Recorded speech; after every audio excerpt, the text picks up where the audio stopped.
सामान्य परिवार के अधिकतर बच्चे जब बॉलीवुड में करियर बनाने की बात करते हैं तो इंडस्ट्री के संघर्ष की कहानियों को याद करके पेरेंट्स उन्हें अपना चुनाव बदलने की बात जरूर कहते हैं। पहले के दिनों में तो परिवारों में एक्टिंग को लेकर और भी ज्यादा सख्ती थी। ऐसा ही कुछ 80 के दशक की मशहूर अभिनेत्री रति अग्निहोत्री के साथ भी था। आइए आज बात करते हैं रति के संघर्ष से लेकर बॉलीवुड के करियर तक के सफर की कहानी। रति अग्निहोत्री अब भी बेहद खूबसूरत दिखती है। उनका जन्म 10 दिसंबर 1960 को उत्तर प्रदेश के बरेली में हुआ था। उनके पिता प्रदेश अग्निहोत्री की नौकरी के चलते उन्हें बचपन में तमिलनाडु शिफ्ट होना पड़ा। बचपन से ही एक्टिंग की शौकीन रति ने महज 10 साल की उम्र में मॉडलिंग करना शुरू कर दिया था। 20 साल की होते होते उनका सिक्का तमिल फिल्मों के अलावा बॉलीवुड में जम चुका था। बॉलीवुड में कदम रखने के बाद रति संजय दत्त के प्यार में भी पड़ी, लेकिन उनके पिता ने रति की शादी संजय से नहीं होने दी। इसके बाद सिर्फ 25 की उम्र में और करियर के पीक पर गुपचुप तरीके से उनकी शादी बिजनेसमैन अनिल वीरवानी से हुई। उनका निजी जीवन बेहद दुखमय रहा। आइए जानते हैं पूरी कहानी। पिता की नौकरी बदलने की वजह से रति के परिवार को मद्रास शिफ्ट होना पड़ा। उनकी स्कूली पढ़ाई यहीं हुई। स्कूल में ही उन्होंने एक नाटक में हिस्सा लिया और दर्शकों में साउथ के फेमस डायरेक्टर भारती राजा भी थे।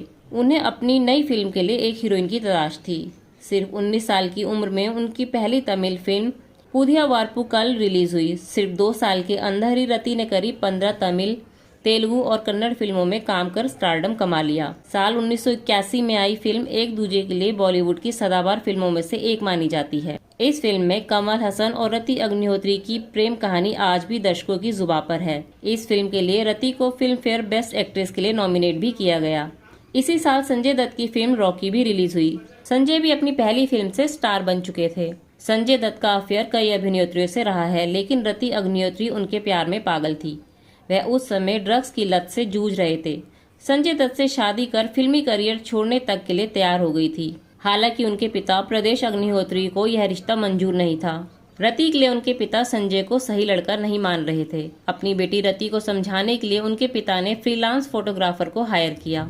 उन्होंने फोटोग्राफरों से कहा कि वह संजय के उन पलों और मनोदशा को कैद करे जब स्टार नशे में डूबा हो।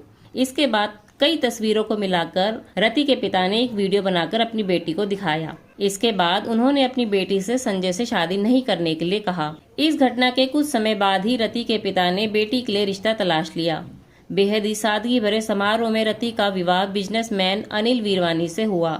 9 फरवरी 1985 को दोनों शादी के बंधन में बंध गए। रति ने अपने पारिवारिक जीवन को संतुलित रूप से चलाने के लिए इंडस्ट्री छोड़ दी। रति ने अपने पति और परिवार के लिए इंडस्ट्री छोड़ी थी, लेकिन उन्हें कुछ ही वक्त बाद पति का दूसरा रंग नजर आ गया। रति का पति उनके साथ घरेलू हिंसा करता था। ऐसी खबरें सामने आई कि रति खुद को बचाने के लिए पूरे घर में दौड़ा करती थी। 1986 में उनके परिवार में एक नन्हा मेहमान आया, उनका इकलौता बेटा तनुज वीरवानी। हालांकि परिवार में एक बच्चा आने के बाद भी चीजें नहीं बदली।